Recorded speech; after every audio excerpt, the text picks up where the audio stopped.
Everyone, welcome to my YouTube channel. आज हम program देखेंगे write a program to print palindrome number. सबसे पहले ये जान लेते हैं कि पैलिंड्रोम नंबर होता क्या है। पैलिंड्रोम नंबर वो नंबर होता है जिसको हम रिवर्स करें तो सेम वही नंबर मिले। जैसे फॉर एग्जांपल 121, अगर हम इसको रिवर्स से लिखेंगे तो 121 सेम होगा, तो ये नंबर पैलिंड्रोम नंबर है। तो यहाँ पे अब हम इसी का प्रोग्राम लिखना है। सबसे पहले ये जो 121 है हम उसे किसी नंबर में स्टोर करेंगे। यहाँ पे यूजर से हमने इनपुट लिया है, यहाँ पे चाहे तो हम n की वैल्यू 121 ले सकते हैं। फिर उसको स्कैन ऑफ कराएंगे, यानी कि उसको इसके एड्रेस को प्रिंट कराएंगे। इसके बाद x में वही नंबर को स्टोर कर रहे हैं, यानी कि 121 को जो कि नंबर है उसको हम x में स्टोर कर रहे हैं। x में स्टोर क्यों कर रहे हैं?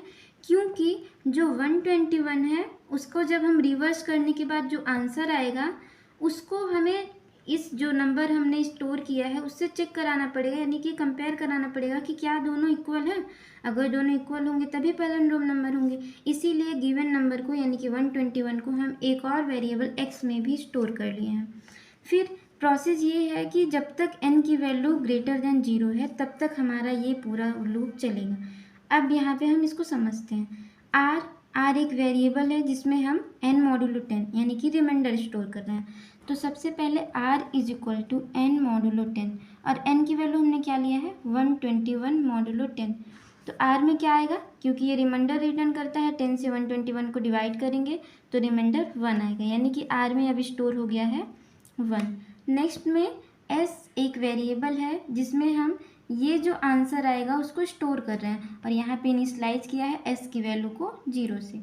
तो s is equal to r की वैल्यू 1 प्लस s की वैल्यू यहाँ पे मैंने क्या इनिशियलाइज किया है 0 इंटू 10, यानी कि s में क्या स्टोर हो गया है 1 और then n is equal to n divided by 10, 121 divided by 10, quotient आएगा 12।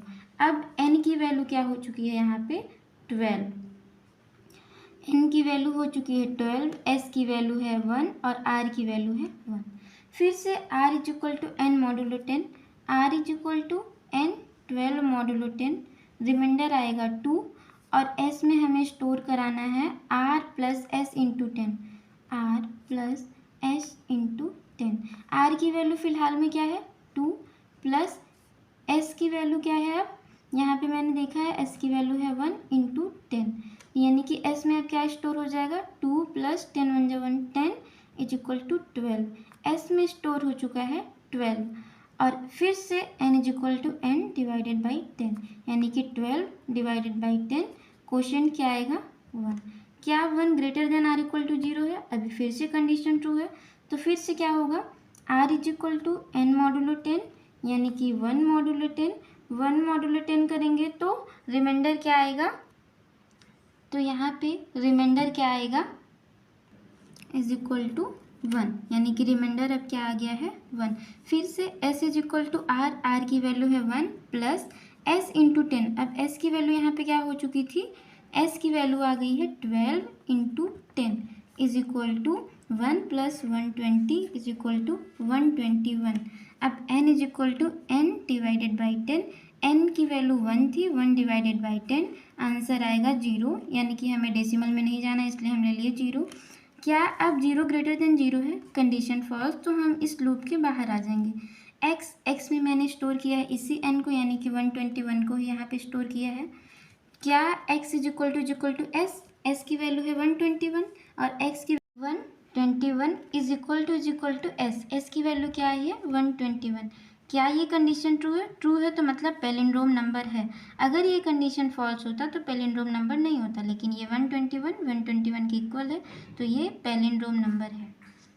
Thank you.